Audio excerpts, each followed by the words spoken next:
So my transmission leaked that much through the speedo cable housing O-ring. It's quite a bit. It's probably like a litre there and about over a month of it just dripping.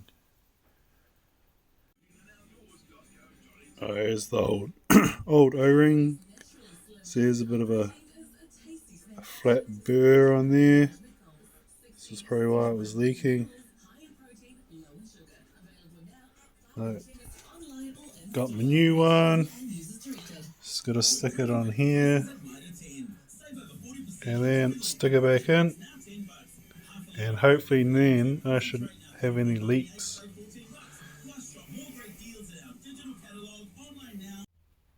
So the new O-ring's still leaking, so I have to get a fatter one. It's a pain.